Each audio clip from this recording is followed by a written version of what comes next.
Saudara sekalian, sore ini tadi kami mengadakan rapat koordinasi dengan Kejaksaan Agung, dengan Mabes Polri, dengan Menteri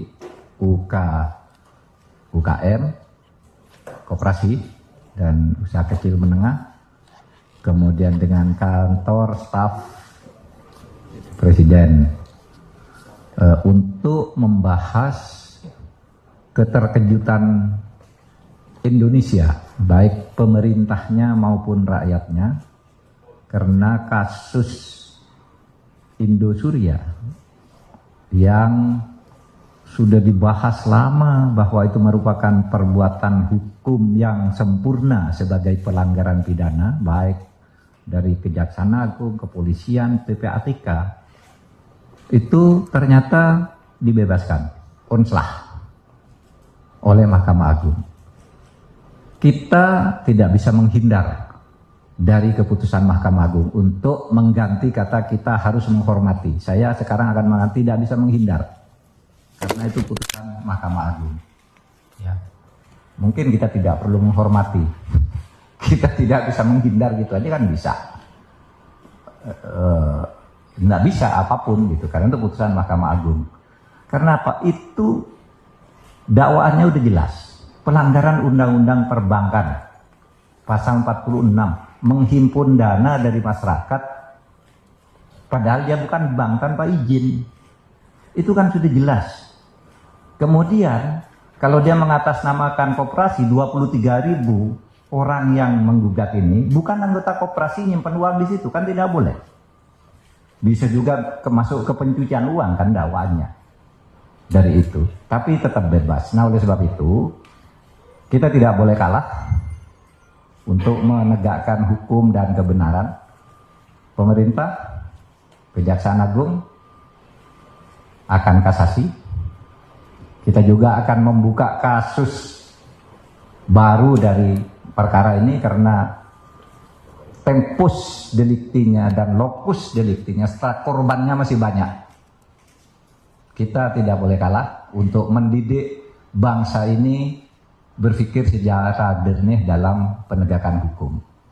Dalam pada itu, pemerintah juga akan segera melaksanakan putusan PKPU, Peradilan Niaga, ya, yang sudah memenangkan itu pemerintah ya, nasabah atau penabung untuk ya mengambil harta itu untuk dibagi. Itu putusan pengadilan, cuma masalahnya sekarang pengurusnya masih yang lama. Nanti kita akan melakukan langkah hukum. Dan untuk jangka panjang dalam arti di luar panjang sesudah ini, tidak panjang-panjang amat kalau waktunya, kita mohon pengertian kepada DPR.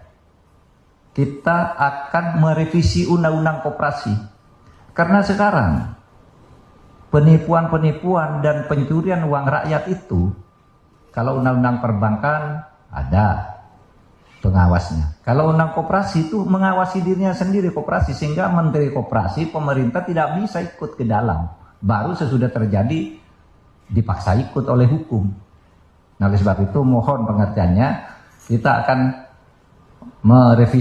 mengajukan revisi Undang-Undang Koperasi agar penipuan-penipuan yang berkedok koperasi ini bisa segera diakhiri dan ditangkal untuk masa yang akan datang.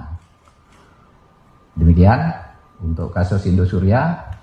Kepada masyarakat juga hati-hatilah, jangan sembarang nyimpan uang di koperasi juga gitu, karena pada akhirnya ya seperti ini, kita semua yang jadi repot karena tidak hati-hati memilih tempat nyimpan uang atau membeli saham atau apapun namanya gitu. Supaya hati-hati, ada lembaga-lembaga yang resmi yang menjamin keamanan uang itu, ada undang-undangnya juga. Kalau seperti ini lalu siapa yang mau disalahkan? Pemerintah tidak ikut-ikut, tiba-tiba uang itu terjadi, padahal oleh undang-undang pemerintah tidak boleh melakukan pengawasan terhadap koperasi.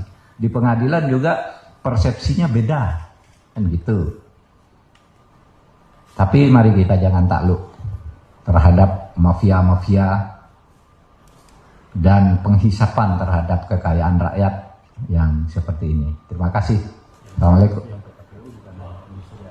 Ya, yang PKPU tadi yang sudah diputus perjanjian niaga itu jumlahnya 8 ya. Bukan hanya Indosuria, tapi ada 8 yang sudah menang. Kita tinggal dieksekusi, hartanya diambil, dihitung, dibagi ke nasabah. Meskipun sudah pasti akan lebih kecil jumlahnya, tetapi kalau nanti dimaksimalkan perampasan atau penghitungan asetnya yang tersembunyi dan yang tidak tersembunyi, itu mungkin bisa lebih banyak.